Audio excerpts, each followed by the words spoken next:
Okay. Other counties also may be interested, such as those who only allow shotgun use for safety reasons, mainly or semi-urban areas. As the sidelock range is similar to the shotgun, a way to get around that.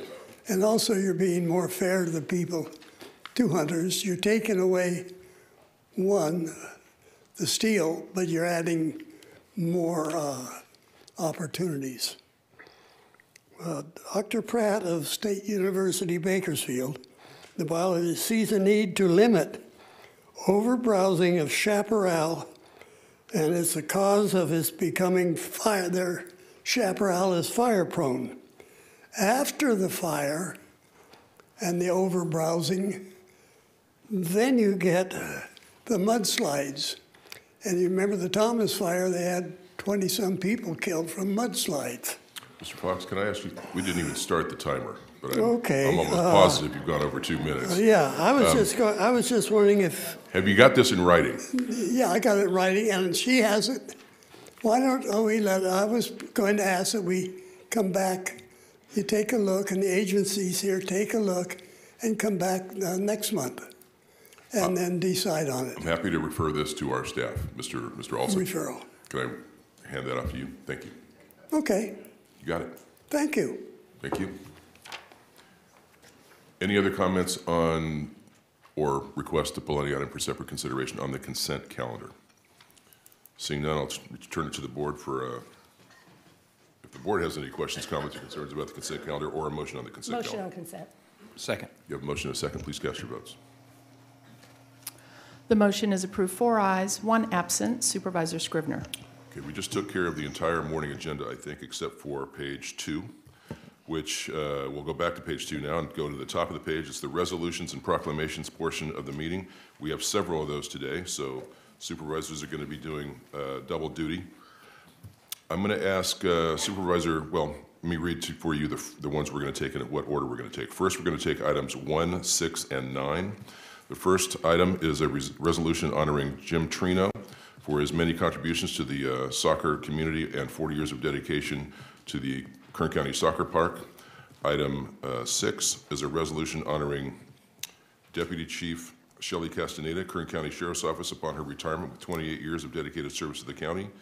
And item 9 is a certificate of recognition honoring Foothill High School boys basketball team as the 2019 state CIF champions. Supervisor Maggard is going to present these, and I believe he would like to do item 9 first. Yes, sir. I make a motion to approve items 1, 6, and 9. Second. You have a motion and a second. Please cast your votes.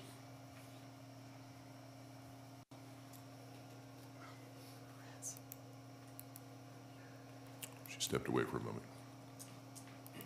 The motion is approved, 3 ayes, 2 absent. Supervisor Perez, Supervisor Scrivener.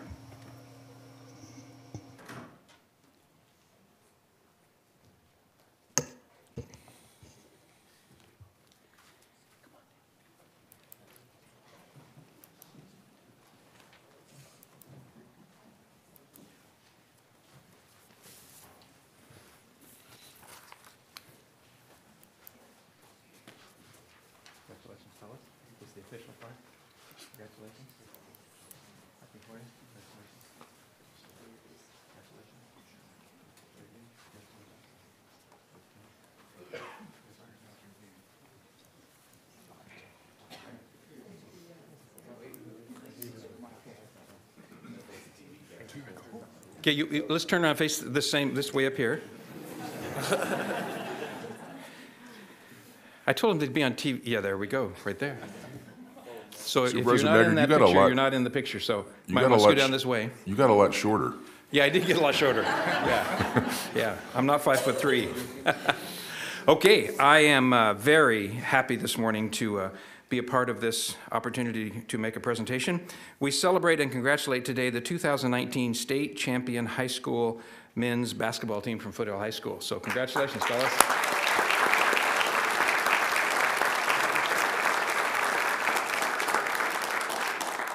We celebrate team achievements like this because being part of a team, sharing in a common struggle, persevering through long ordeals, coming back from defeat, and overcoming great adversity not only wins state championships, but the same lessons are essential for success in everyone's life.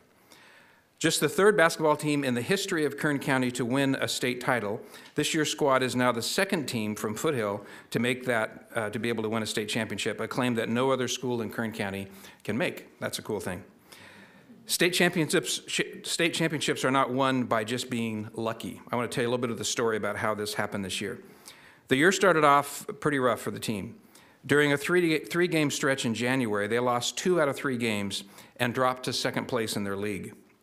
Some teams would have folded up at that point, but it was how this team responded to their losses that was the turning point in their season. We all face loss at some point in our lives, but it's how we respond to those losses that determines whether or not we're going to be successful. The next day, after that second loss, they showed up for practice with a new focus and a new work ethic. They looked each other in the eye and said, let's win Valley, and then let's win state. After that point, they went on to a 13-game win streak, which included a Valley championship, a Southern California regional championship, and ultimately a state championship. The lessons they learned and exemplified serve as examples to all of us, and we couldn't be more proud of each of you. So congratulations, and go Trojans. We're happy for you about that. Yeah.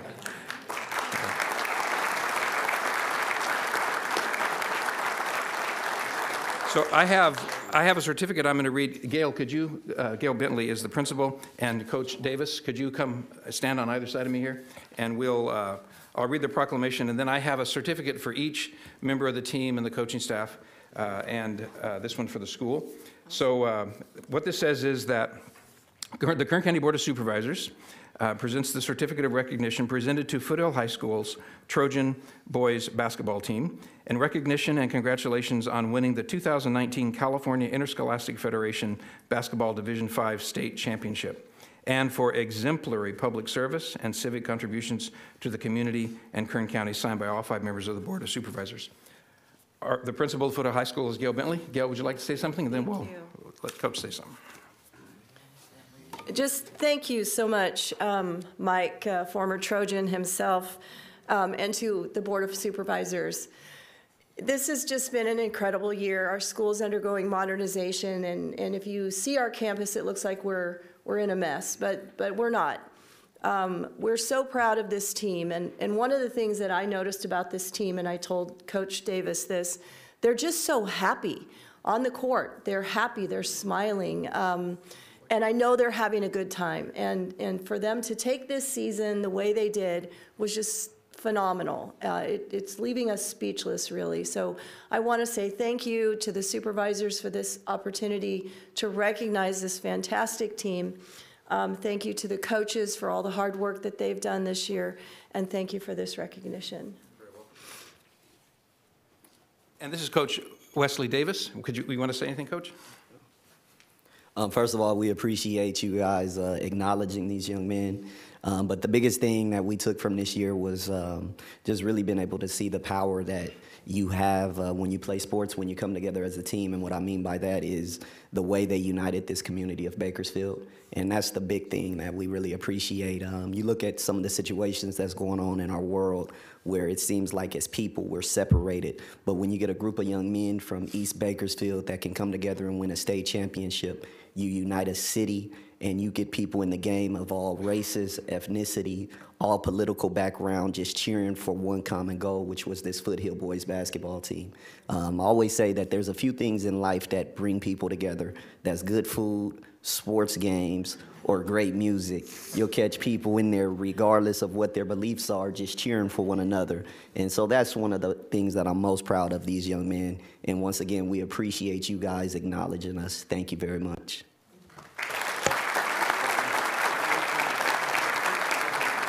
So this doesn't happen very often, so I'm going to just hand a certificate to each of you. So this is for Coach Wesley Davis, Coach Dominique Stansel, Thank you. Coach Andrew Flores, not here, Coach Brett Selby. Thank you. Yeah, there's Flores too. Coach Wade Tavorn. I don't think Jaden's here this morning, is he? Jaden Phillips. I'll give you that one, all right. Thank you. Cesar Valdez. There you go. Elijah Seals. Very good. all Kern County slam dunk contest winner. Yeah.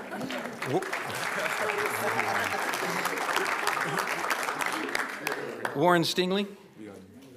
Very good, thank you. Leading rebounder in Kern County? I couldn't have guessed that. Edward Turner. Three-point contest winner, that's right. Nickname is Squid. It's another story as to how he got that name. Caesar wants everyone to know he led the county in total makes of three-point shots this season. Oh, yeah. Well, we need to do Caesar next. Very good. Brian Diaz? Pony, nickname Pony. Pony? Yeah. Oh, hey, Pony. Sean Davis? Very good, thank you. Did I say your last name wrong? Yeah. Sorry. Ricardo Torres? They do have big smiles on their face, don't they? Kevin Burns? There you go. Bryce Schaefer? Uh-huh. Edward Hurd? Uh-huh. And Gabriel Bossi. Very good. Congratulations, fellas. We won't forget you.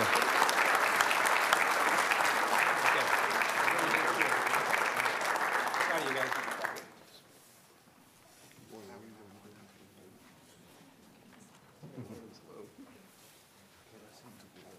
Thank you guys for being here.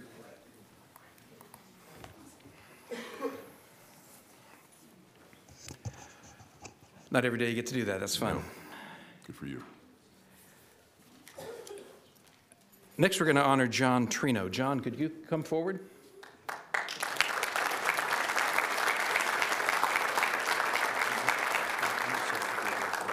Okay.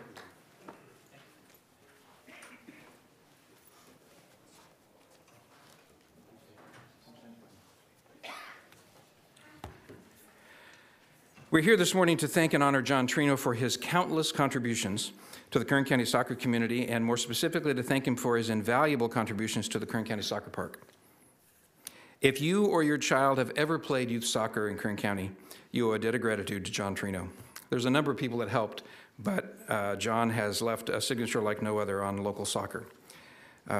But today we're here to say thank you. Congratulations for a life and the life well lived and the service to your community. And we would like you to just know how much we are grateful for all that you've done for Kern County Soccer. So I'm going to read this resolution that has a description of some of the things that have happened in John's life. So this is a Board of Supervisors resolution honoring John Trino for his many contributions to the soccer community and 40 years of dedication to the Kern County Soccer Park.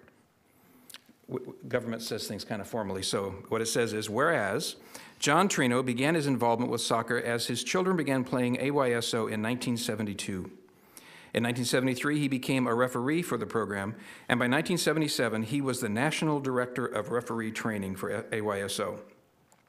And Mr. Trino was the first United States Soccer Foundation national referee in Bakersfield and the 24th in the state of California.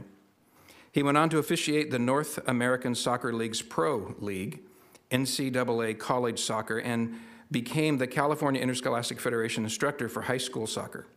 He was the center official in Kern County's first CIF final. And in 1977, when Mr. Trino received a call from then Parks and Recreation Director Frank Stamler, they began looking into the area that is now known as the Kern County Soccer Park. In 1983, the community members such as Dr. Bill Baker, Gene Tackett, Mary Kay Shell, and Trice Harvey, Gene, Mary, and Trice were all members of the Board of Supervisors. Those members, and others got involved in October of 1988. I'm sorry, I messed it up. All those folks together got involved, and in 1984, the complex was named the Kern County Soccer Park. The grand opening was in October of 1988, and if you have lived in Bakersfield long enough, you will not forget this event. In 1988, in which Pele, arguably the best soccer player of all time, came for 4 days here, had a clinic up at BC, as I recollect. Well, he was there and also at the Kern County Soccer Park. At the soccer park. The grand opening was just an extraordinary event, and how did it happen? It happened because John doggedly pursued Pele until he finally got him to say yes to come here. This is the only one of those openings he ever did in his lifetime. In 2010, after the foundation had fallen into neglect and the park was suffering, Mr. Trino returned to the helm of his beloved soccer park and restructured the foundation and staff. He made many improvements, reduced debt, and turned the park into the business it is today. Mr. John Trino is responsible for thousands of games, tournaments, and even more positive memories for families who have played soccer in the 40 years that have transpired since. His dedication and personal investment in the sport and the Kern County Soccer Park is immeasurable, and the county and its residents have been the beneficiaries of his commitment and passion. Now, therefore, be it resolved that the Board of Supervisors of the County of Kern, State of California, does hereby honor and commend John Trino for his many contributions to the soccer community and 40 years of dedication to the Kern County Soccer Park. Mr. Trino, we are grateful for all that you have done for our community and for the sport of soccer. We'll miss your leadership and dedication, but we are proud of you and grateful to you. So I want to present this to you. Thank you very much for all you've done. Oh, thank you.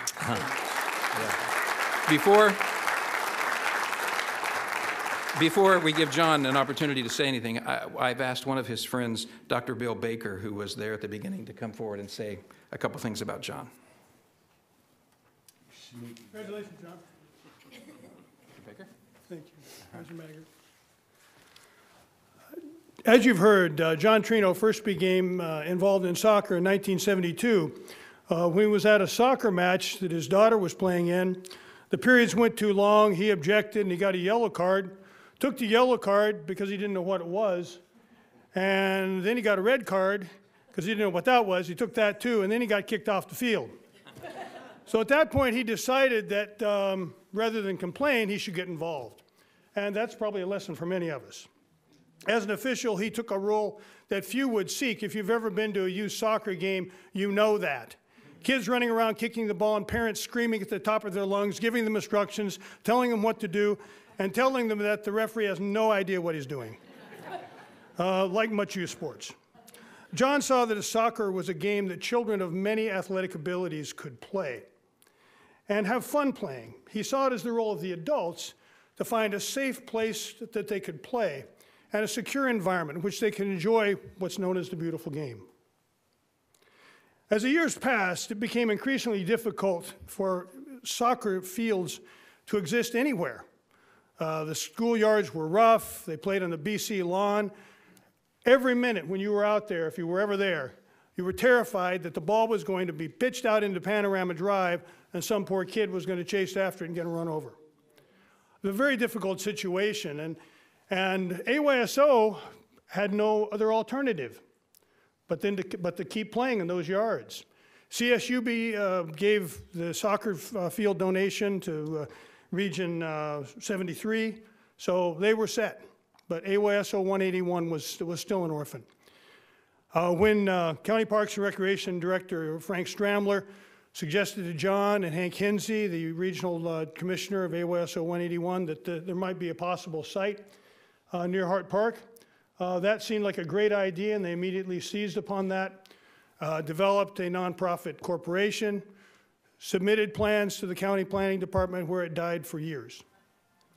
But John was very wise in that he knew that what he could not necessarily accomplish by himself, he might be able to see his vision fulfilled by inspiring others, and that's exactly what John did. He inspired myself, Dan Imes, John Gottchen, and most importantly, Mr. George Nickel. George had water rights and the ability to make contacts. He had relationships in the community, in our government, that we didn't have. And George had an understanding of how to get things done. George helped us very quickly make connection with the Board of Supervisors and others, and the Kern County Soccer Foundation was formed and a long-term lease secured. Plans moved forward quickly, architectural plans were donated, and the operating engineers donated the site as a training project for the state of California. And that's how the soccer park was developed. John Gottchen lived and breathed the soccer park. He was there 24 hours a day, 7 days a week for 2 years in construction. And finally, in July of 1988, came over the hill on return from a vacation, and the soccer park, which was once this barren wasteland, was brilliant green. And if you were involved in that process, as many other things you give birth to in life, it brought tears to our eyes. It was a beautiful thing to observe. In the 2 years leading up to the completion of the soccer park, John and I had talked about a grand opening. And John had this crazy idea that he could get Pele to come. Now, if you know, and most of you know who Pele is, he's the greatest soccer player in the history of the world, the best known soccer player in the history of the world. There was no way Pele was going to come to Bakersfield.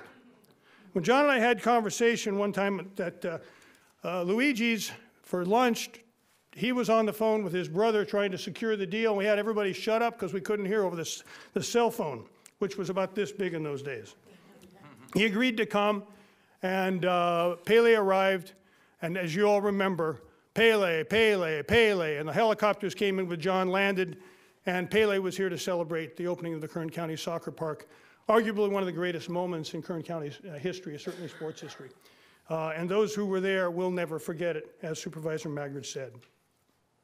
It was off to a roaring start. The Kern County Soccer Park has been host to millions of children. Adults having fun has brought hundreds of millions of dollars to Kern County in revenues through tournaments and other projects that have been held there. Needless to say, this was John's vision fulfilled that has benefited the entire community in ways that very few other projects have.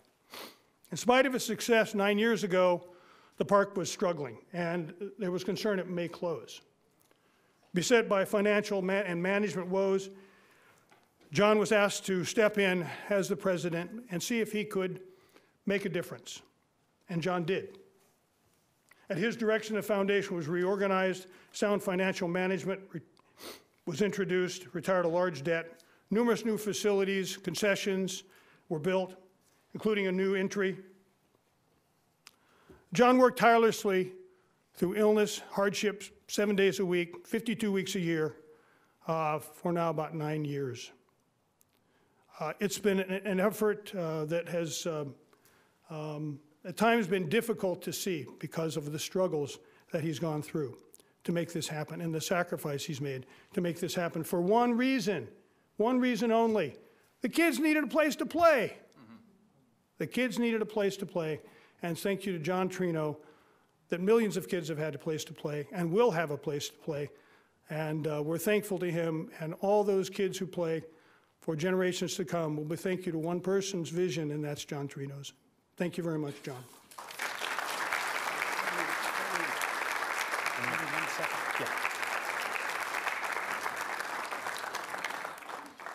It's important for me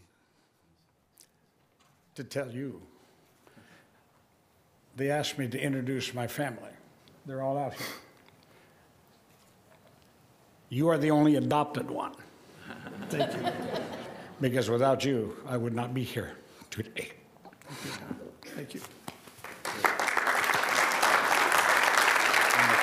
Good job. And one more word from Jeff Hill, who is our Director of General Services. Thank you, members of the board. I just had to come up to say a couple of words because I've been dealing with John for a couple of years now. And I've learned a lot, and I hope he's learned some as well. But I appreciate John, and I think we all appreciate John. And as you've heard from everybody, most of what I'm going to say you've heard already, but I feel compelled to say it to John. As you've heard, the Kern County Soccer Park was originally conceived of in the 70s, and for 8 years, John Trino worked to get the park built, creatively partnering with many agencies and county and organizations. Since then, John's been an ardent promoter of soccer at the Kern County Soccer Park, and after a hiatus in the 90s, he came back to the foundation and continued the great work he started. Now, Mr. Trino is hanging up the cleats, the mower, and the sprinkler tools as preparing to help the park transition to another operator. Kern County and the soccer community owes John a debt of gratitude, as you've heard before, for his hard work, financial support, and dedication to the County of Kern and to County of Kern soccer. He's also been pivotal in helping bring a new operator that your board will see soon come to the county to further that vision.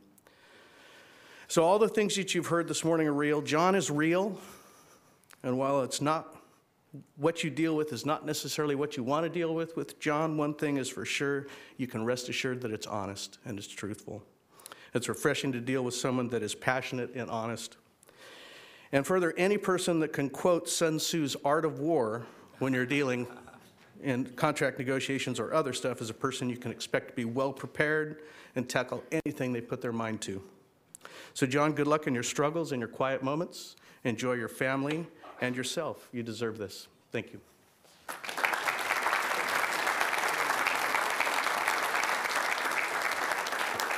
John, would you like to say anything? We're grateful for all you've done. Congratulations. Thank you, Mike, very much. It's a humbling experience to be in this position at this moment when so many were involved. As Bill has said, and everybody else knows, there's no I in we. It takes a general, but it takes an army, or the general has got nothing. So I think the smartest thing I ever did is get people I know that know how to do it. It's a Reagan thing. Surround yourself with the best and you'll look real good. And I did. And for all of the people that are here and my family and friends that have chosen to come that I've worked with for so many years, it's overwhelming. And the only kind of comical part in this first time this morning when Chairman Crouch, when you mentioned Jim Trino. Well, I want you to know that the innovative way in which Italians name their kids is rather strange. My father was James Joseph, my uncle was Joseph James, my brother was James John, and I'm John James. So it's real easy to get them mixed up. My brother didn't come here today, I did. So thank you all, and thank you everyone. I'm overwhelmed with it, and thank you, Mike. Well deserved, buddy. Not really much. So thank Enjoy you. your retirement.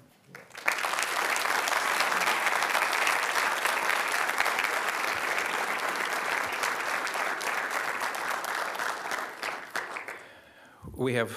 Let me apologize for that. I did not have my glasses on when I read the first item. Is Shelly here? Where's Shelly?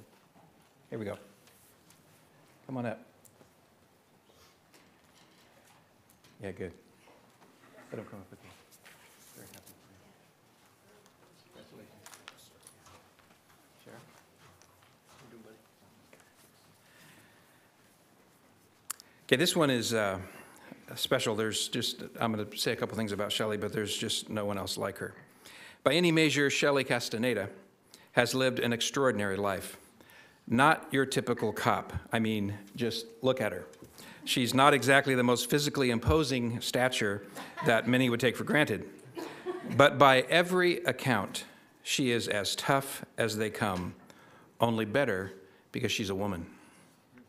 She has earned her way from being a slick-sleeved rookie all the way to chief deputy in the Kern County Sheriff's Office, only the second woman ever to hold that rank.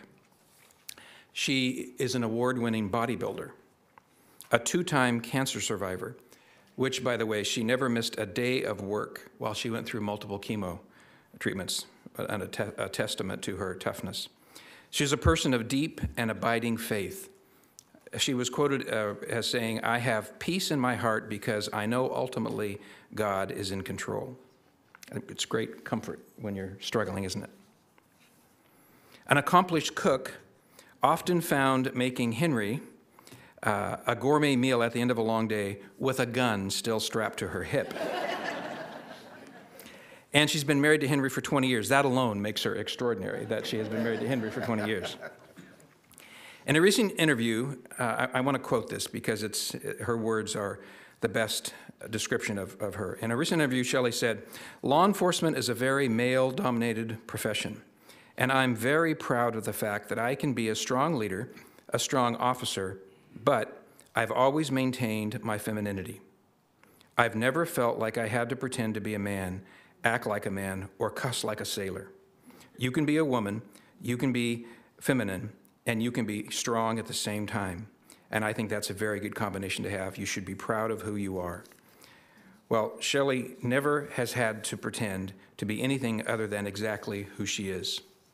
So today we say thank you, Shelly, for all the sacrifices, the countless sacrifices you have made for our community, and congratulations as we ask God's richest blessings on you and Henry upon your retirement. So why don't you come up and I'll read you your proclamation. So this says, the Board of Supervisors resolution honoring and commending Chief Deputy Shelly Castaneda upon her retirement with 28 years of dedicated service to Kern County. Whereas Shelly Castaneda began her career with the Sheriff's Office on January 22, 1991 as a Deputy Sheriff trainee, and on May 17, 1991, she received her commission as a Deputy Sheriff. As a Deputy Sheriff, she worked assignments in the Lerdo Pretrial Facility, Classification Unit, and the Drug Abuse Resistance Education Unit. On March 14, 1998, she promoted to Senior Deputy, assigned to the Delano McFarland Substation.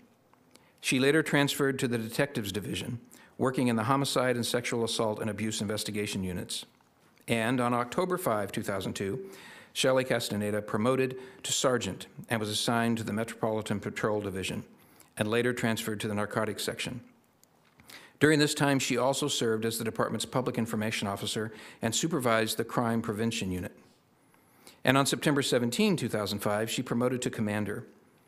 As a commander, she managed the Court Services Transportation Division, Metropolitan Patrol Division, Volunteer Services Division, and the Detentions Bureau Lerdo Services Division.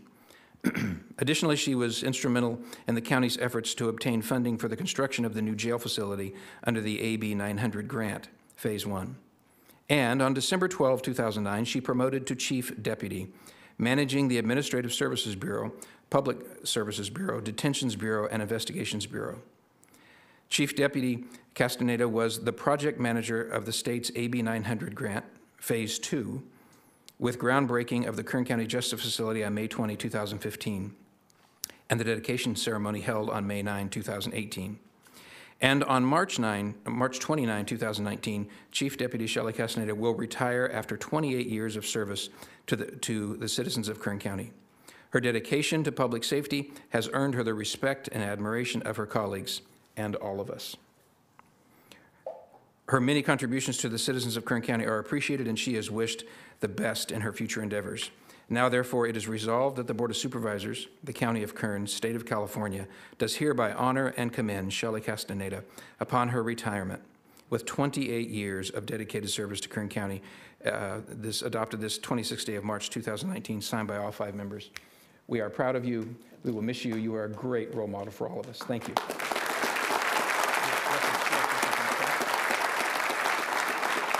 Sheriff Youngblood. Thank you, Supervisor Maggard, Mr. Chairman, members of the board. 28 years in our occupation is in dog years. 28 years is like 50 years, trust me. She's done a remarkable job for us. She led the building of the new jail.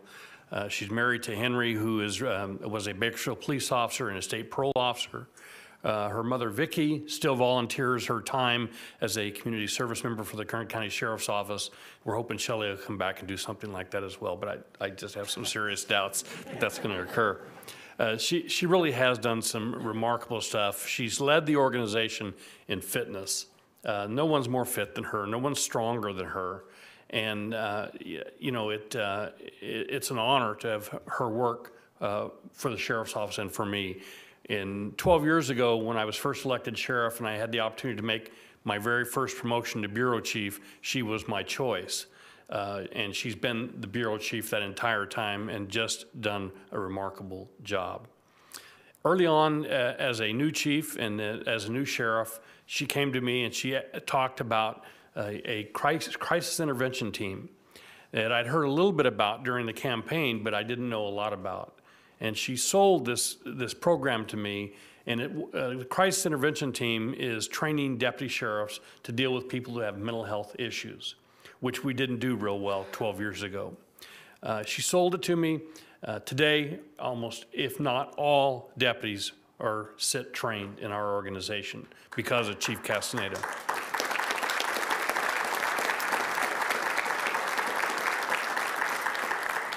Every brand new deputy that goes through the academy now gets 24 hours of crisis intervention training, which we were one of the leaders right behind Ventura County in going down this road to learn to deal with people that had mental health issues. So I could stand up here all day and talk about the things that she's accomplished, but I can tell you that she's been a leader in our organization. And the one thing that I will miss most about Chief Castaneda is she's my go-to girl when it comes time to take pictures in groups. Now, you probably think it's because she's pretty. No, it's because we're the same height. I was terrified you all were going to call me down here when the Foothill basketball team was down here. And Shelly kind of ducked down as well. She's done a remarkable job. I couldn't be prouder to say that she's been my colleague and my friend, and I'm extremely proud of her. Thank you, Shelly.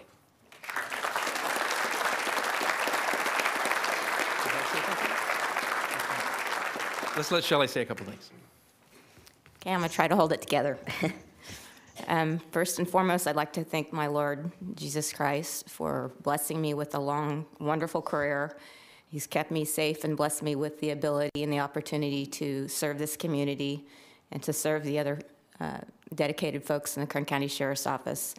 I also want to thank my husband, Henry, for being my rock and my partner my entire life and career, and for seeing me through the good days and the bad days. And I'd like to thank Sheriff Youngblood for giving me the opportunity to be a leader for him in the department and to have the ability to influence this community for the better. I was talking to Henry yesterday that I'm kind of closing in on the Castaneda legacy. Between he and my brothers and sister-in-laws, we have a combined 151 years of law enforcement service to this community, so I'm very proud to be a part of that legacy. I want to thank all of the wonderful folks that I've worked with and alongside through the years in the Sheriff's Office.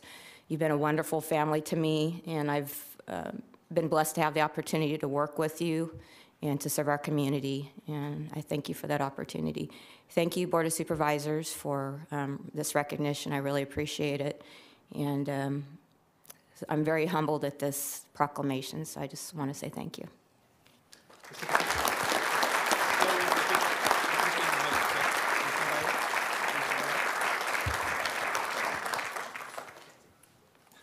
We'll let you do a picture, but then Supervisor Perez would like to say something. Thank you, Chairman. Shelly, if I knew that you were thinking about retiring, I would have organized a delegation to come and try to convince you otherwise. I did not know you were going to be leaving the team. And so that leaves me with a little bit of a heavy heart. I am so grateful for all the work that you have done in the realignment process to be a sound and measured professional about the changing world around us. And you are always consistent, professional, really a consummate picture of what our honorable law enforcement is and should be at all times. And so I think very highly of you. I always have. I will miss you dearly. And I want to thank Donnie for promoting women around him. I have seen that consistently occur. And in this instance, a woman who looks a lot like me, which always feels inclusive and feels representative of this community. So thank you, Donnie, for that. And Shelly, I wish you the best. I know whatever you do in this next chapter, because you're awfully young, you will bring a lot to that operation and will continue to carry the spirit in which you have served this county so honorably. So hats off to you. Best of luck to you and your husband. And thank you for your service.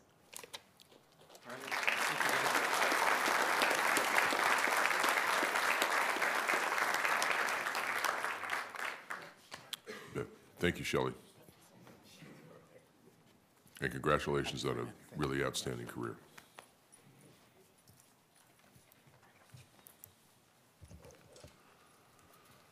Okay, we're going to go back to item 2. It is a resolution honoring Dan DeFrega. Did I say that right? District Attorney's Office, upon his retirement with 43 years of dedicated service to the County of Kern. And we're also going to take care of item 7 at this time. It is a proclamation proclaiming March 30th, 2019 as Peace and Nonviolence Day in Kern County. These proclamations will be presented by Supervisor Gleason. So a motion on items 3 and 7. 2 and 7. 2 and 7. Yes, Second. A motion and a second. Please cast your votes. The motion is approved. 4 ayes, 1 absent. Supervisor Scrivener.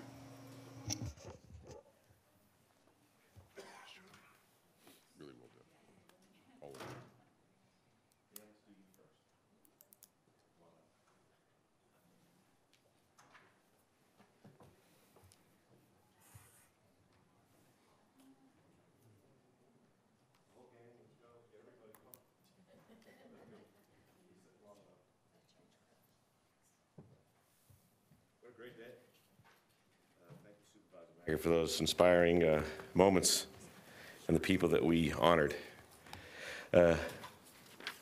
Chairman, it's a great privilege for me to take a moment and to thank Dan for 43 years of county service. 43, we're debating whether it was 43 or 44. I don't know who won that battle. Probably we should let Dan win. Okay, we'll let Dan win. We'll let him win. We'll let him win. Anyway, I have a resolution here, and I'd like to read it.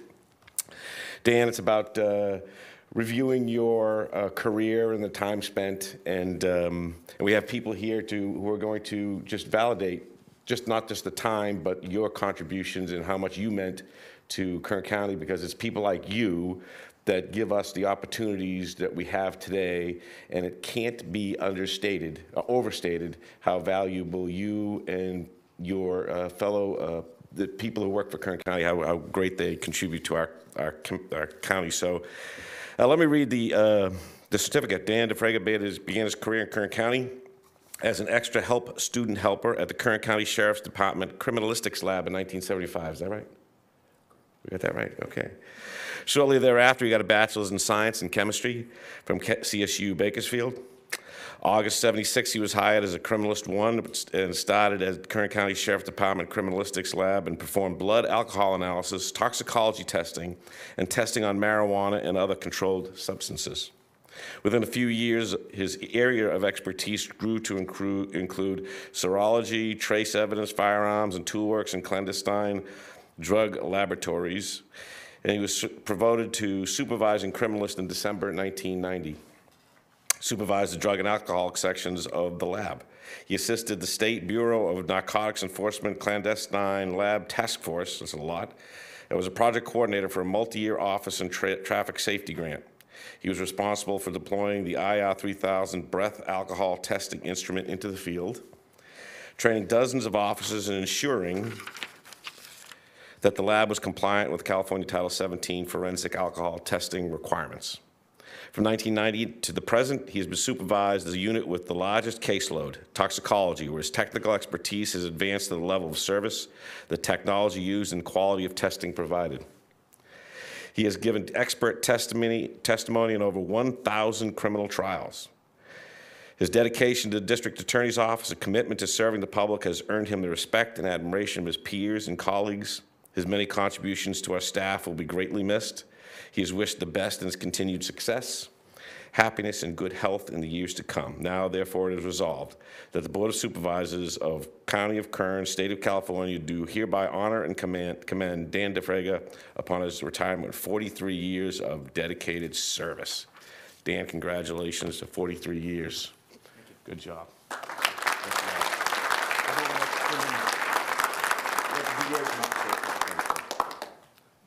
Ms. Zipper, do you have something to say? Tammy, go ahead. Chairman and the board, my name's Tammy No. I'm the laboratory director of the crime lab. And I will say that the work of the crime lab flies below the radar, and we like it that way. And I know that Dan is not comfortable and is a humble guy receiving these accolades, but we couldn't let it pass that 44 years of service to the lab is truly exemplary, and he was one of my trainers back in 1993 at the laboratory, and we had quite some fun training on drug testing. But I really appreciate you all for honoring Dan because he is truly worthy of the honor. Thank you.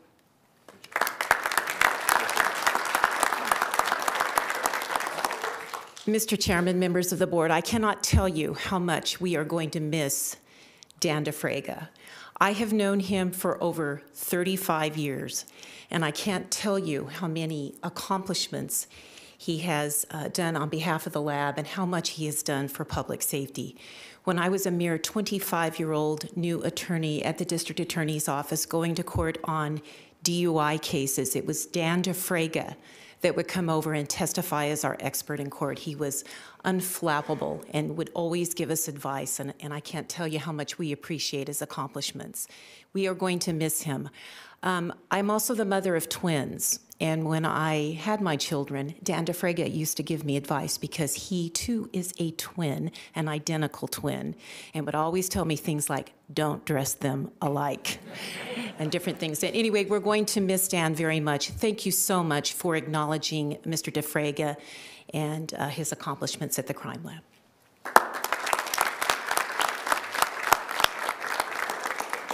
You ready, Dan? No. Why don't you come up and say a few words? Say something. Well, as I sat down early today, I found out I had a new wife. It's inside joke, inside joke. But it's very thoughtful that you guys honor me like this, and I really appreciate it. It's been a few decades, and a lot of interesting stuff has happened over those decades. Appreciate our new DA, Cindy, and just the opportunity to be able to do this for this long with a number of sheriffs, a number of DAs, a number of people that I've been able to work with. So I thank you very much. Thank you. Yeah, that's so. Thank you, Dan. Appreciate that. Thanks for coming out. Thank you all for coming out.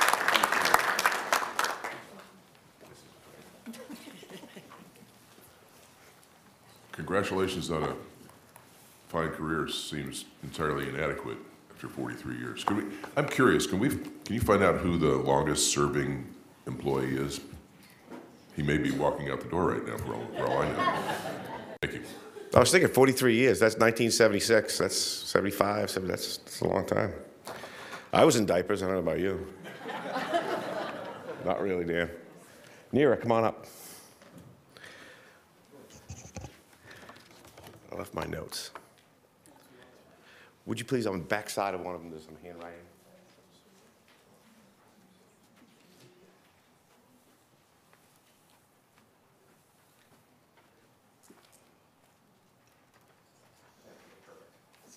Yes, thanks for coming in. Thank you very much. Thank you very much. Appreciate you being here. This can be a lot of fun. We're all wearing the same shirt. Where's my shirt? I need one of these. What a breath of fresh air. I was doing some research on this, Nira, and I did not watch the movie Gandhi. I never saw it. So I've heard the name. I knew Mahatma was a traditional and honorized name for this gentleman, Mahatma Gandhi, and so I knew a little bit of him, but I really didn't know enough about him until I was reading, and then I was compelled to read more and more. We all know he was an Indian activist. He was a leader of an independence movement against the colonialism.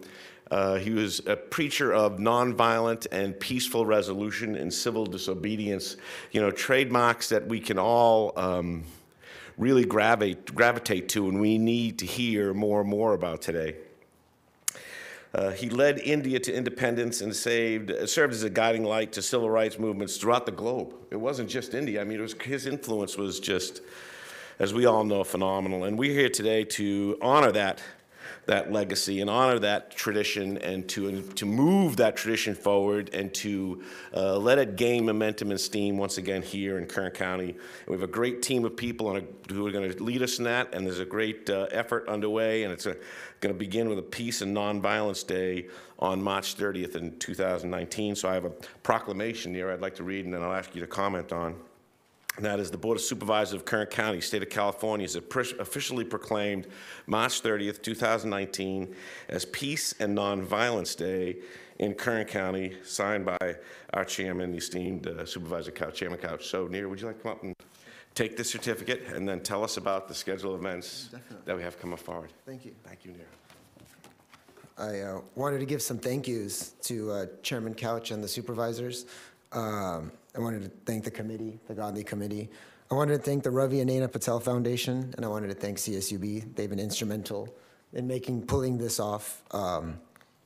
You know, as Supervisor Gleason said, that 930 CSUB, right underneath the library in the park on Don Hart East Drive. This Saturday, March 30th, Dr. Aisha Mason is going to speak about revolutionary love of Gandhi, and we'll have some live entertainment, good food, food trucks. We're going to be having a march. It won't be too long of a march like the civil rights marches they did back in the day or in India. So it's a short, I think we've tapped it just under a mile, I believe, off the top of my head. A little mile. So just bring your walking shoes. And and we're just going to culminate, and we'll have a lot of vendors there, and a lot of great organizations have already agreed to be there. So from church groups to local organizations, it's going to be a great day. If you want to look us up, you can look us up at Tribute to Gandhi at Facebook or on Instagram, and we have flyers in the back. I wanted to speak a few words to kind of highlight the magnitude of something like this. And, you know, Gandhi, Kern County, being Indian, I've always felt parallels between Kern County and Gandhi. If you look deep, he was a deep religious person, and, you know, the love of God is deep in this county, goes to the roots. You know, he was a man that wanted to live off the land, and that's deep in this society. And, you know, we want what's better for each other, and we want to do it in a peaceful way, and that was Gandhi's way. And so I'll share a quick story of reconciliation and how civil disobedience and led to something, and it's a quick story. And everybody knows about the British colonization, but specifically in India, it was brutal. You know, we talk about the Bengal famine. 2 million Indians were starved to death under Winston Churchill. We talk about the colonization, where it's estimated $45 trillion of wealth was stolen from India. We talk about the seamsters, which was the most lucrative industry. It was like working in Silicon Valley of that era in the 1800s and the early 1900s, where the British were so upset that they wanted that industry to go back to England. And so they broke the machines of the seamsters. And when of course the machines come back, you can rebuild them. And then, of course, they said, well, how can we make it permanent? And they then broke the thumbs of literally hundreds of thousands of seamsters throughout the country. And, of course, the industry doesn't come back then. Despite these kinds of stories, Gandhi had the British Empire ready to be overthrown in India. But he stopped that revolution in its tracks because of the violence that had occurred, and he had seen it. He didn't deserve, he said, we were not going to deserve peace unless we saw freedom from the British Empire, unless we saw them off as friends. And I think that's an important concept to remember in any conflict, no matter how deep and how dire. I just gave you a quick story. If that can be reconciled and you can see that conflict off as friends, I do believe that we can do that in this day and age. And so his principles are very important to be practiced, taught, and just learned about. So I invite you all to come out on March 30th, this Saturday, for a good time. This Saturday, what time and where? 9:30 CSUB, and you just right off Stockdale Highway. So we'll be right under the library. You won't miss us. For the record, I know you, but could you give us your name for the record? Yeah, my name is Neera Drama. Got it. Yeah. Thank you. Thank you, Neera. Neera, don't go anywhere. We're going to get some pictures. In the middle there.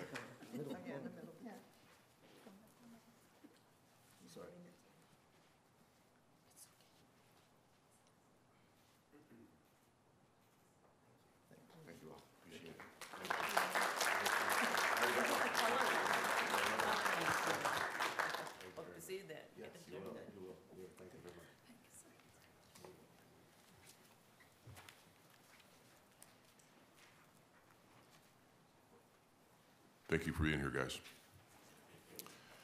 Next are items 3, 4, and 5, and I'll read all of those to you what they are.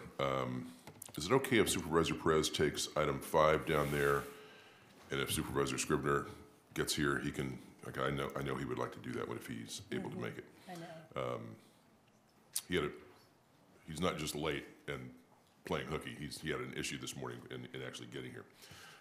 Item 3 is a resolution honoring Lorenz Dauner, General Services Division, upon his retirement with 33 years of dedicated service to the County of Kern. Item 4 is a resolution honoring John Laybourne, also General Services, upon his retirement with 32 years of dedicated service to the County of Kern. And item 5 is a resolution honoring Kathy Manning, Department of Human Services upon her upon her retirement with 31 years of dedicated service to the County of Kern. And 3 and 4 will be presented by Supervisor Perez, 5 as well if Supervisor Scrivener does not make it in time. Okay, thank you, Chairman. A motion on those proclamations. Motion. Second. And a second. Discuss votes. Rezos. The motion is approved, 4 ayes, 1 absent. Supervisor Scrivener.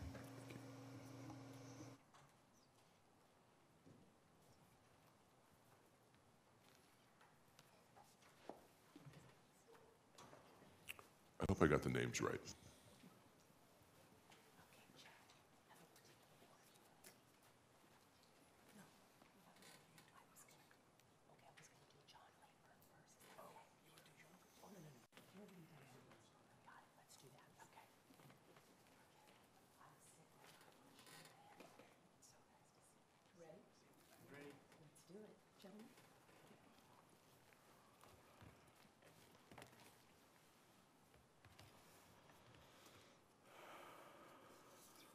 Good morning, Chairman and fellow supervisors. I am excited and grateful today to be able to honor one of Kern County's dedicated public servants and adopt this resolution honoring Lorenz Dauner for 33 years of service. 33 years. I'm going to take you down a trip down memory lane here, if that's okay. Lorenz Dauner began his Kern County career with the Communications Department on January 29, 1986, as an extra help radio engineer and accepted a permanent position as a radio engineer on May 27, 1986. Do you remember that? I do remember that, yes. I bet you do. Later reclassified as a Communications Technician 3.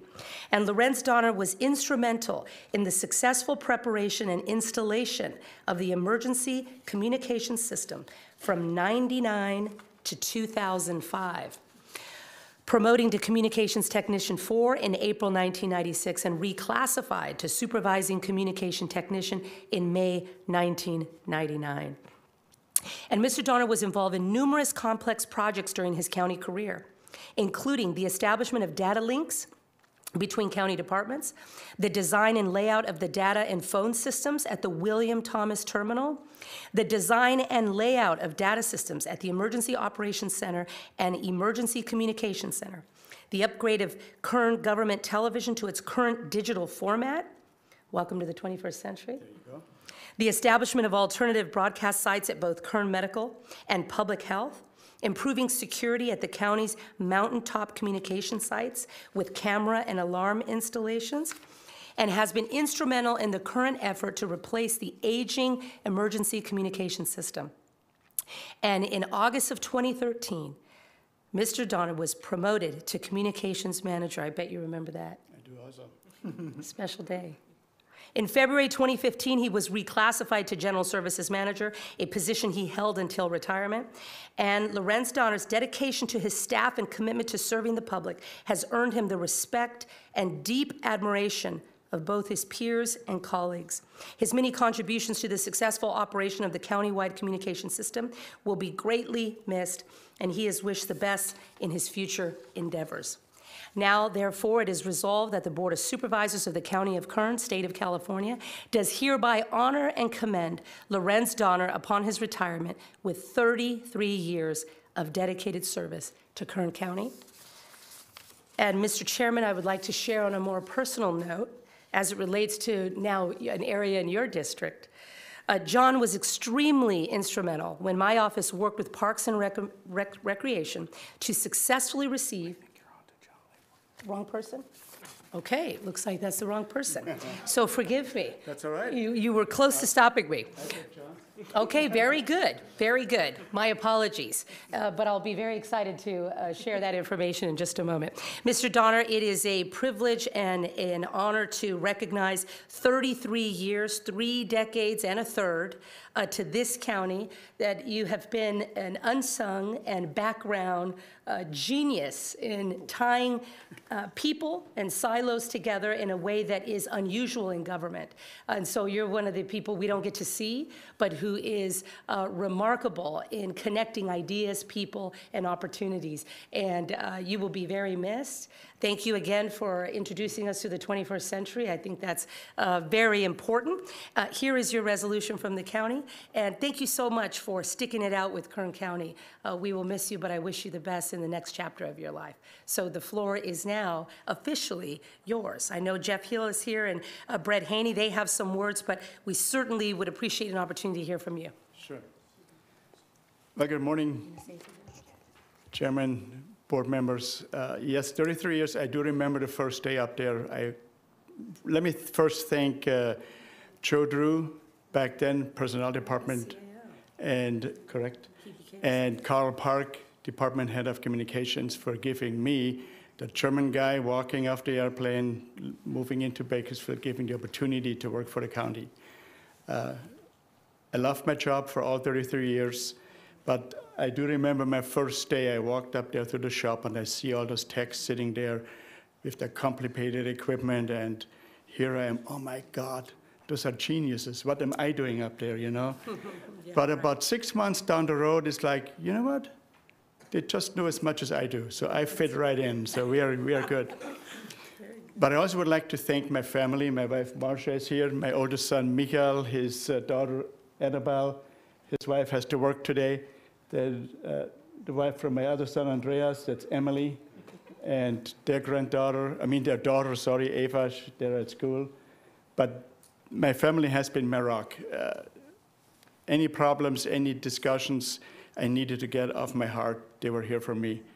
As you know, 33 years are happiness, but also at times very frustrating and stressful. And to just get rid of that stress, they were here for me. I do appreciate that. Also, I was considered that job at 24/7. We are the group behind the scenes, but if the radio system doesn't work, nobody responds, nobody can hear, nobody can talk. So it was always a 24/7 critical job for me, and I took it as that and enjoyed every day of it. I also would like to thank our KGOV team. I was able to manage them for a couple or so years, and there's a great group to work for. We established quite a bit of new technology here, which is great to see. I also would like to thank the General Services family for supporting me. Mr. Haney and Mr. Hill, both of them very supportive. They give you the tools and opportunities to grow. Plus, if you do have a little stumble, they help you to get back up and move forward. So I appreciate that. Now, my last and really the great appreciation comes to the communications team itself. You see those guys in the blue shirts out there, and Keith has a gray shirt on. But those are the guys, again, that are behind the scenes. You don't see them. But when systems don't work, they jump into action. And I'm proud to be working with them, to work for them, and I know the new system will be in capable and reliable hands. Thank you all. I appreciate it. Good 33 years. Thank you. Thank you.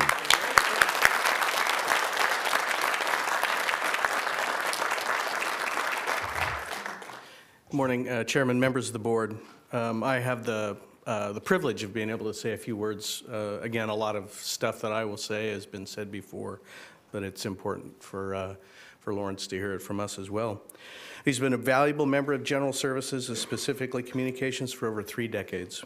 His dedication to ensuring the reliability of the emergency communication system has meant that we all have the confidence in our fire and sheriff and other support services to respond to incidents. They'll be able to protect our community. That is really one of the biggest and important things that Lorenz and his team has done over the years. When fire and sheriff need to key the mic and need to speak to somebody because they're in trouble or because there's an issue, there's somebody else on the other end. So it's important. It's a tremendous responsibility, and he's risen to it admirably. Lorenz embodies the meaning of team player, and you can occasionally still find him, not after Friday, climbing towers with his team to do inspections or to do repairs, even today. So his dedication is evident along those lines. He leaves behind impossibly big shoes to fill, We will struggle, but we will persevere. He has done a great job of helping his staff step up as well. So he's leaving us in good hands. I had a conversation recently with a previous supervisor, and he said that, and this is true, that Lorenz is the most motivated and respected employee that he has ever had or will ever have. And that's for the guy who's got about 20 years left of service. So that's the impact that Lorenz has made on him as a supervisor. I can attest to that as well. There's nobody that has a better attitude when there are problems and resolving them, as well as the skill both within himself and with his team. So so congratulations, Lorenz, on your retirement. It's well-deserved, and thank you for your service. Appreciate it. Thank you very much. Yeah, let's get a picture in here with the resolution. Let's see.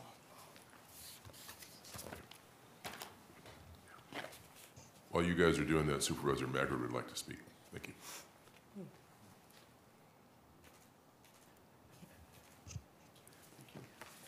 Supervisor Maggard has some words for you. Lorenz, I just wanted to tell everyone that you and I share a couple things in common. Andreas, your son, Andrew, my son, were schoolmates. They competed together. Our families have fond shared memories of those days. One of the things we have in common. The other thing is that I live on a very busy street, and one of the constant morning events on my very busy street is Lorenz walking to work. And he has not always been as trim and fit as he is today, but he certainly is. If you can climb that tower still, you are a specimen, if you can still do that, because that's a tall and scary tower to climb. But he walks every morning. He has a very unique gait as to how he walks, and he walks every morning to work and in the evening coming back the other way. And it's a fixture in my neighborhood that I will miss, because it will remind me when I don't see you any longer that you are no longer the humble and dedicated public servant that you have been all these years. So thank you. I commend you, and I have great respect for you. Thank you, Sir Maggard. Appreciate it. Thank you.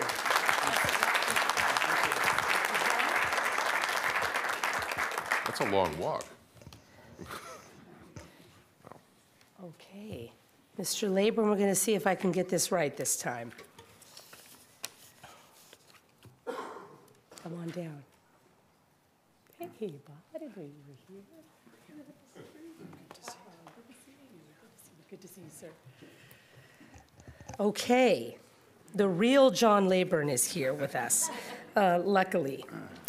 It is a privilege and really a moment of deep gratitude for myself to be able to, excuse me, present this proclamation resolution to the Board of Supervisors and the County of Kern for such a remarkable and dedicated public servant after 32 years of public service to Kern County and our families.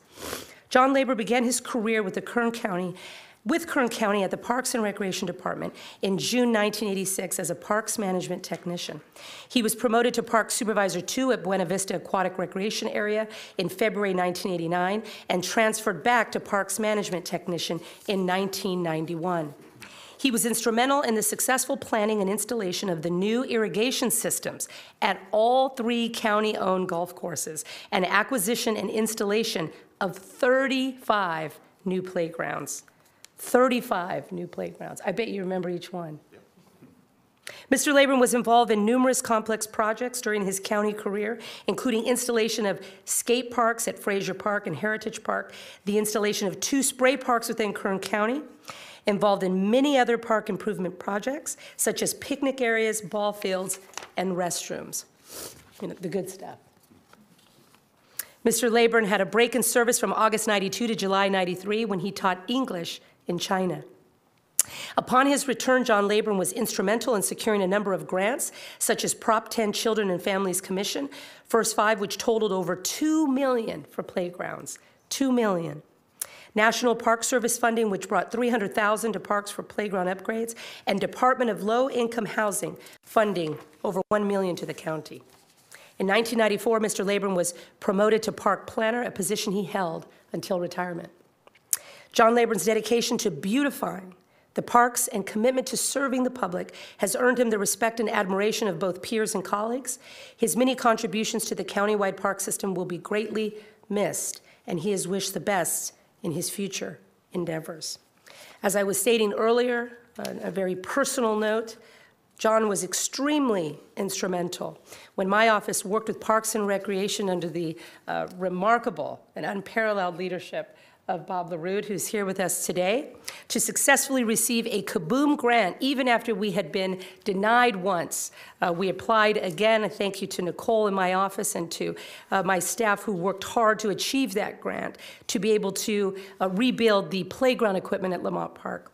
John worked tirelessly on that project, even when we were out there on a Sunday with volunteers spreading the synthetic wood chips. I remember that, John. Out at the park before we had the official ribbon cutting. There is no doubt in my mind that John's work in our parks has brought countless smiles to children and families all over the county. John, it is a privilege to honor you and to thank you for a legacy that you leave that will live on for families for generations because of the work that you have done. That is honorable, and it is a privilege to present you today with this resolution and to honor you for caring about the families and the children of this community of which you have so greatly impacted. So God bless you, sir, for your work, and best of luck to you in your future. This is a resolution on behalf of my colleagues for the great work you have done. Okay, thank you.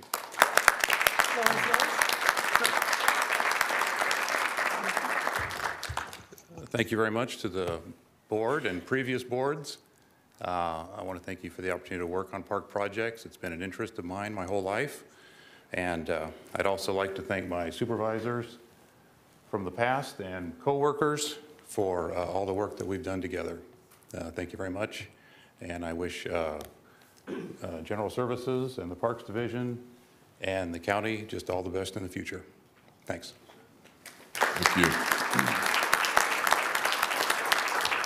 Chairman, you will appreciate this. Recently, I had a group of community activists in my office wanting to talk park improvements and how do we bring the community together, and they wanted to announce that they decided to name or wanted to name a park after a very special person. Of course, I thought that person was going to be me, but it wasn't. It was Bob LaRude. So thank you very much, Bob LaRude, for your services to this community. I didn't know that. It is the truth, and that is in the making, but this is a beloved, beloved public servant in this community who served the entire county beautifully and sacrificially. So, Bob, I'd appreciate hearing from you and to let you know that this community in all corners really loves you. Still, long after your retirement. So that's very special.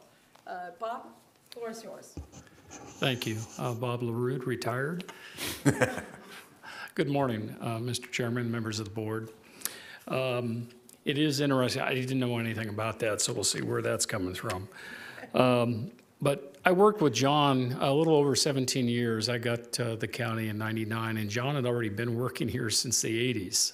So John had a lot of experience, and some of the things that he worked on behind the scenes, a lot of people didn't realize the detail that he had to do to make sure those projects were completed appropriately. He took over from General Services at the time, the golf courses, and I don't know if some of you remember way back when this board chamber used to be filled up with members of the community because of the increases in the golf courses. And John took that over from General Services. I think I can say this because I'm retired, because General Services didn't want to deal with that anymore. So John really did some things behind the scenes, but let me say a few things. John is one of those individuals that is extremely dedicated and attention to detail. John was very good at that. Rarely would you ever find anything, in fact, you wouldn't. John would come to you and say, hey, I made a mistake here. But he was so good at the work that he did and the attention to detail. As was stated, he managed many projects over the years, many high visible projects, many that were political in nature just because of what they were. I mentioned the golf courses, but there's some other ones. Spray parks, a lot of people don't remember the spray parks going in during the time of the drought. So remember just thinking about that, exactly, a hot topic. Skate parks, which was fantastic, but a lot of people don't know that John actually worked with the communities to get the development on how those skate parks were designed. So we had community meetings after community meetings, and John was right there putting all that information together for how that skate park was going to be designed.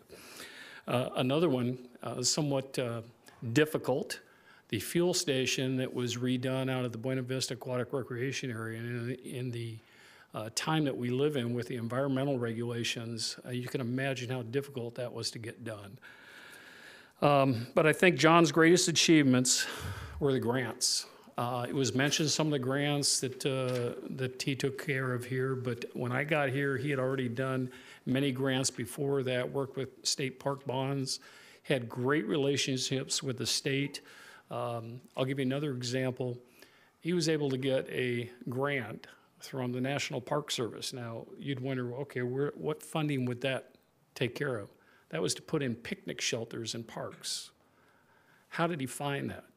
California Integrated Waste Management, taking recycled materials. Again, John found another grant. He was very good at finding those grants. The one that was just mentioned, Supervisor Perez mentioned it, the State Housing Authority. Frankly, I didn't realize we had a state. I was aware of the Federal Housing Authority that we dealt with. And John was able to find that and work with the planning department. And now we have parks and improvements going into parks that are funded through low-income housing, which is fantastic. But I'll finish just by saying John was one of those people that was very dedicated, did his job behind the scenes, again, rarely made a mistake, and if he did, he told you about it because you didn't catch it. He was somebody you could always count on, and he was fantastic in the grants, and I know the county is going to miss him a lot because of his dedication and his connection with a lot of the folks at the state. Thank you. Thank you. I'm sick. Come, let's get a resolution, John, and let's get a picture here. John? Oh, okay, got it. Come on in.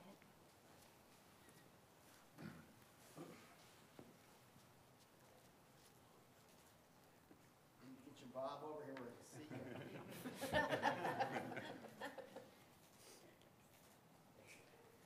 Last but not least, Chairman, I'm sorry, I went out of order just a tad, as Mr. Jeff Hill would like to say a few words as well. Okay. Jeff? Okay. I think this is my last one today, but not the least for certain. John, I've known John for 20 years since I came to work for the county, and as a project inspector, I had an appreciation for John in his capacity with parks as a parks planner, in helping us prosecute the work that we needed to get done. And Parks has always been a great team member, as well as John's skill has been tremendous. So he's instrumental in parks improvements in the county, specifically related to turf management, playground design, and safety inspections. I don't know if you know, but John does the safety inspections for our playground equipment, ensuring the safety of our children. He built and maintained effective relationships with our parks vendors and our equipment suppliers. And again, he's responsible for making sure the playgrounds are safe and ADA compliant. I believe John has the heart of a servant. He got his degree in parks management and pursued his interest in parks. He chose this because of his belief in the value of community parks. This education prepared him for the service that he's performed. He's also been a dedicated and passionate advocate for parks and for the people of Kern as he's gone through his profession. Another example of service. Took a brief break from public service, as Supervisor Perez mentioned, and taught English in China, helping to improve the people that he taught. Again, another example of service. And kind of on a separate note related to service, some of you may know that John is an ardent lover of tennis. And while I've not had the pleasure of playing a set with John, and I'd hate to try and lob over him, I can only imagine that at the start of each point, he is again dedicated to his serve and service. So I expect he's going to get a lot more practice on the courts.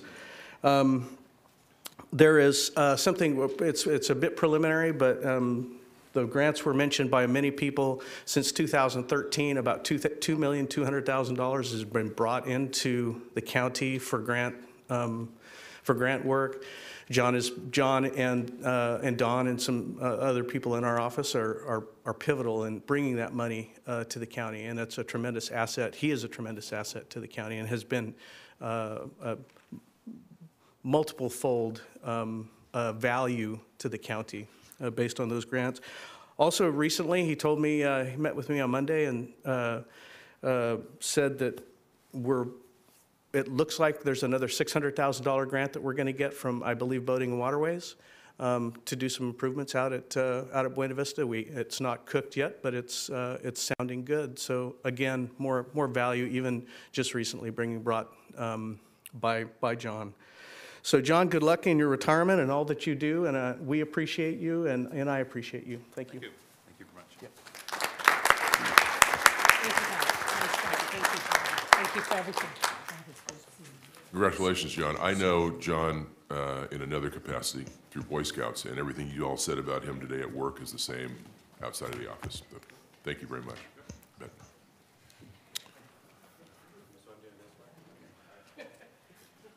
We don't need a motion because Supervisor Perez already took care of that. Supervisor Scribner was able to make it. You don't need any comment from me, do you?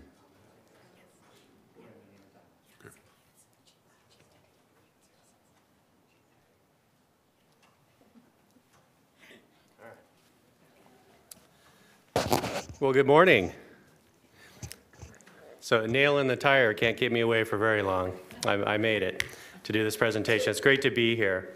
I was concerned a little bit about the brain drain with the county with all of our retirements that we're presenting today. But I know we have a lot of talented people that will step in. It's my honor to be here. So we're going to honor Kathy Manning. So Kathy, come on up here. And then we also have Cindy Utes with us, our Deputy Director. Did I say your last name right? Yes. Okay, great. All right. Kathy Manning began her career with the Department of Human Services on September 2, 1986 as a typist clerk 2. On April 22nd, 1987, Miss Manning promoted to eligibility worker.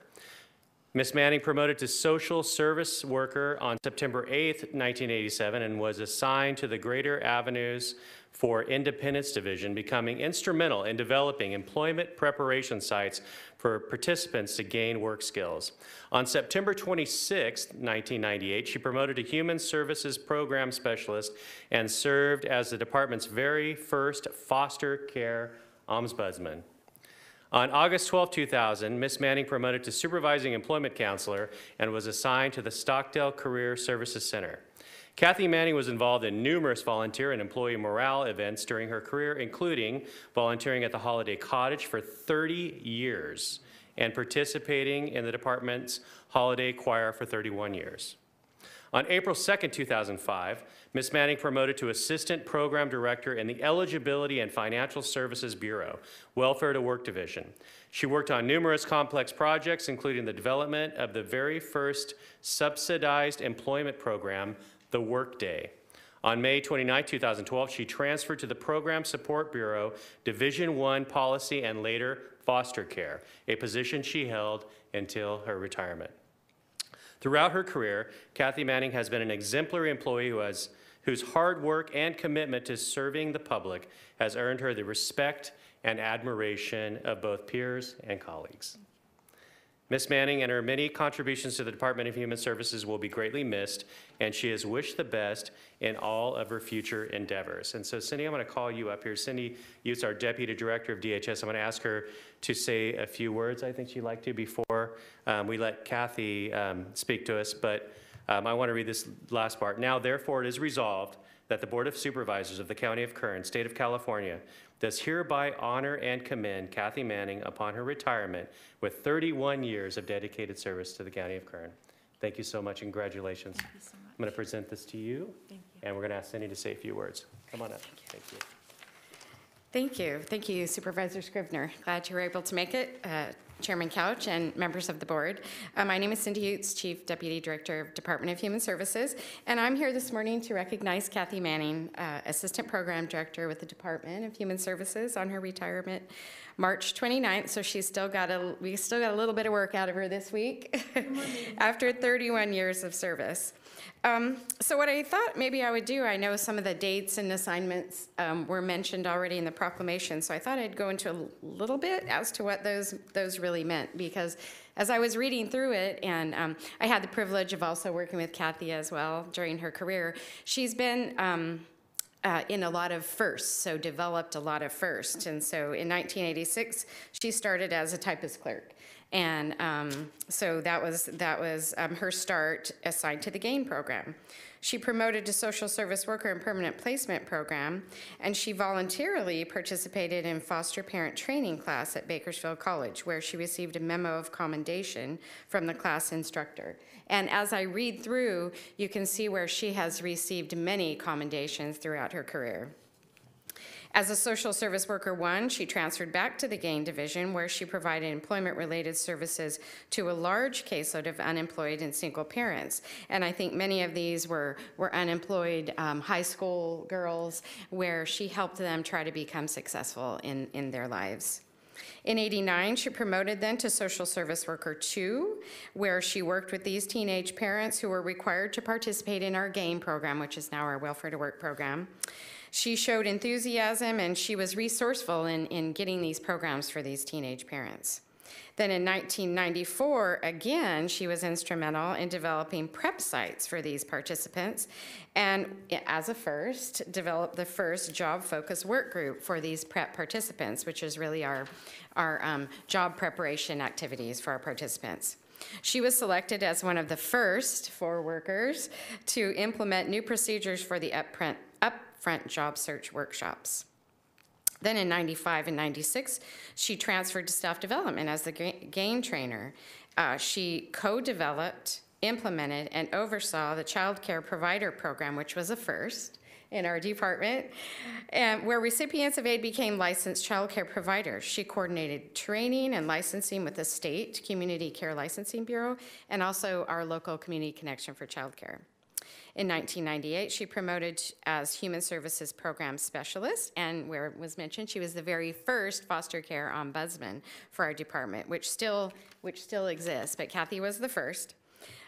This was the liaison between the agency and also the State Department for foster care ombudsman for foster parents. She was involved in foster parent recruitment and retention activities, developed policies aimed at giving foster parents a voice.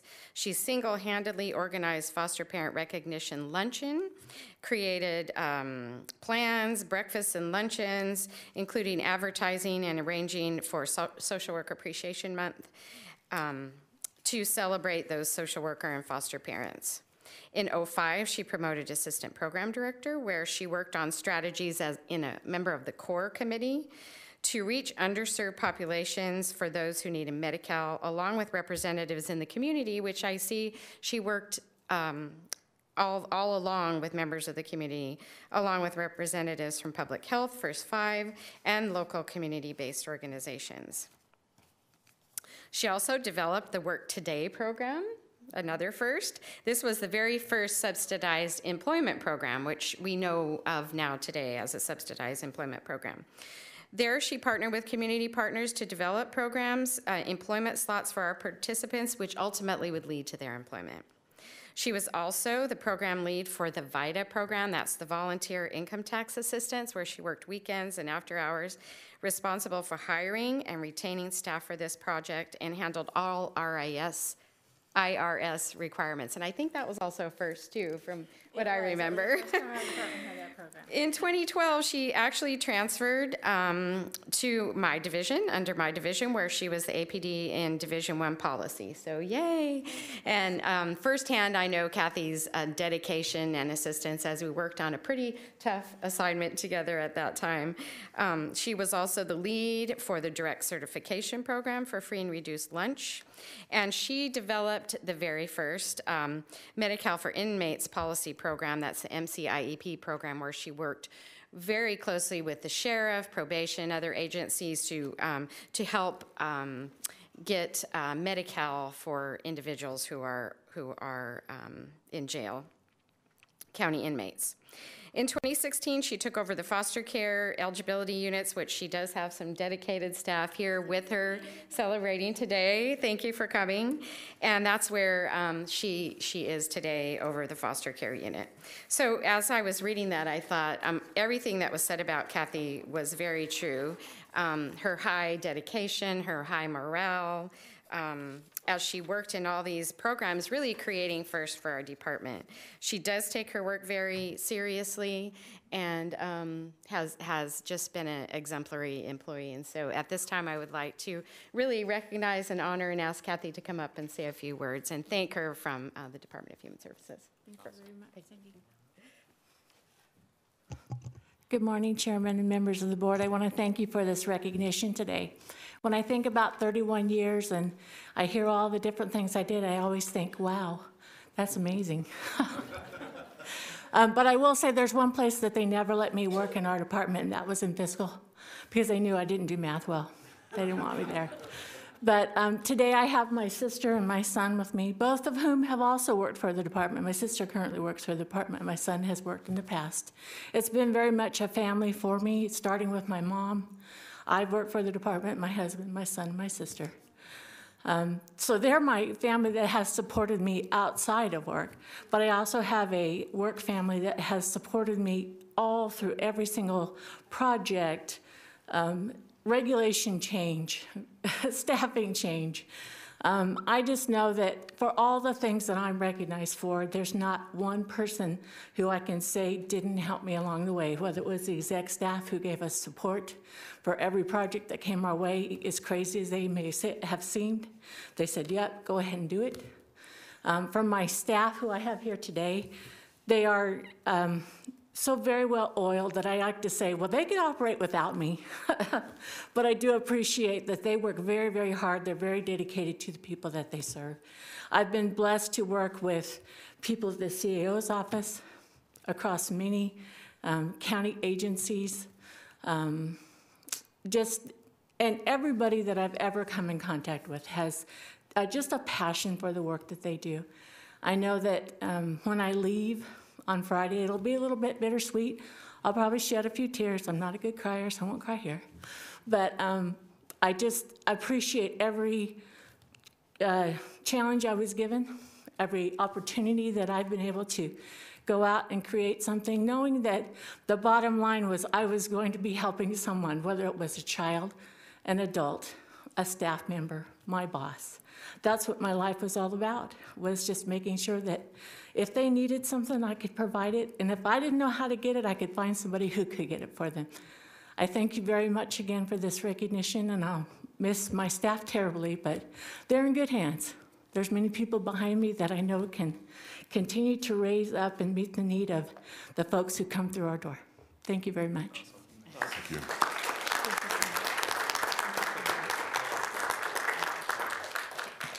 Kathy, while you're here and your staff is here, if you're going to miss them, you might want a picture with them so you can remember them. Come on up. Come on up. Yeah. I'll get one with me and then I'll get you. Miss Diane, you'll come in. She's my policy buddy. Come on, squeeze in.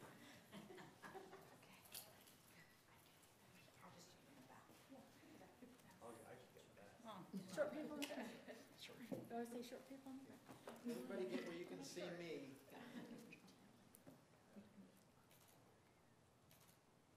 That's a good one. Thank you. Thank you so much. Have a good day. Thank you. Thank you, and congratulations. Thank you. You bet.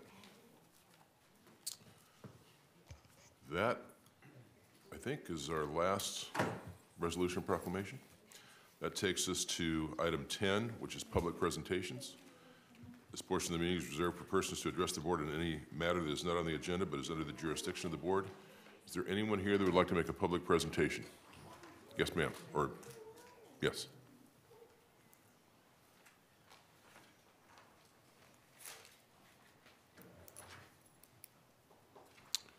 Please come on down, state your name and proceed.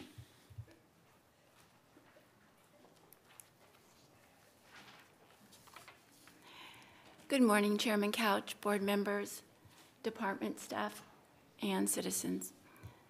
My name is Diane Byrne, and I'm here this morning with Jane Parent, and we are here to invite you on behalf of our children, James Kolstad, Micah Holsenbake, and Bailey Despot, to the Kern County District Attorney's 7th Annual Crime Victims' Right March. That is going to be held on Tuesday, April 9th, 2019. You know, it's when you have loss, as we heard earlier, it's how you respond. Us mothers have decided that we will never give up and that we will unite with Kern County to make it a better place and to help other crime victims along their journey. This period of April marks 1 year for us for our children's unsolved crimes. We've been asked and invited to speak at this event, and we're looking forward to that. I want all of you to know that when we came here on October 9th to tell you about Secret Witness, we then came back on November 6th, and you became part of our beacon of hope. Hope is what we hang on to. It's kind of like a life without a heart. You don't have a life. And without hope, we're not alive. And so you're part of our hope. And we hope that you will join us at the Victims' Right March. Also, we want to thank you from the bottom of our heart for your very generous donations to the Secret Witness Fund. It shows our community how strong we are and how when we come before you that you have open ears and that you can hear and find a way to solve and bridge a gap. And for that, we are truly grateful. We will be meeting with Secret Witness as they meet every 4 months, and we were hoping to clarify the donation. Chairman, may I? Thank you. I think about you women quite a bit. As I understand, your matters are still unresolved, and I'm so delighted that you'll be at the Victims' March. You have such a powerful voice, and I just want to encourage you to continue that fight because you're important. Your children matter. All of our children matter, and you really inspire me. May I ask, has a notice gone out that there is now money attributed by this board and this county to the search of your children? I've wanted an update, so I'm so glad that you're here. Can you please help us understand how that money's been used and if we have some hope in getting some answers as a result of this board's commitment to your families and your struggle? We sent an email out and we received a response back that they would be meeting in 4 months. Today is the 4-month meeting, so we decided to take this opportunity. We've also done other fundraisers for Secret Witness. I believe 6 other ones, not including your donation. And so we are meeting with them. And we don't know. There has not been any announcements that have gone out in regards to our children or any monies for them. And so we are going to be addressing that today. Okay. Have you been given an explanation as to when the announcements for the money and your children will be made? No. It's been a little while, so I'm a little confused by that. Right, and so are we. So that's why we are hoping to get clarification today. We are on Facebook, Twitter, Instagram, and we have over 10,000 followers on Facebook alone. We have had a lot of people in our community reach out and asking us, what is going on with the funds, and we haven't had any answers, and so we're hoping to get answers today. Thank you very much. Can I ask, thank you to both of you mothers. Mr. Alsop, do you have a sense about where these dollars are, if they have been removed from the supervisor's accounts, and if, there can be this announcement made and we can get real momentum here? Do you have a sense? Supervisor Perez, through the chair, I don't know what the status is. That secret witness program is run by the Sheriff's Department, I believe, and overseen by Chief Deputy Davis. I could contact him after the meeting today to get a update. I would so greatly appreciate that. Mr. Alsop, thank you so much. I don't know if any of my... Excuse me, I believe the secret witness shares back and forth, and it is currently with BPD? Yeah, Okay. I believe it, what you're saying is it alternates Yes. between the sheriff's department and the BPD. Yes. 1 year after another. So we may have to check with them, I guess. Okay. Okay. All right, thank you. And To we- my knowledge, the money has been deposited with the secret witness program. Okay. It looks like Supervisor Gleason is saying the same thing. I'm not saying anything because I'm not sure, but that was my understanding is the donations we gave went to the secret witness program. Got it. Right. Correct. Several months ago. Okay. But we will get that information for you. Thank you. You bet. Thank you. Thank Hope you. to see you at the march. Thank you. I'll be there. Thank you. Are there any other public presentations? Seeing none, we go to board member announcements and reports. Seeing none of those, I need a motion to adjourn to closed session. So moved. Without objection, we're adjourned. Thank you.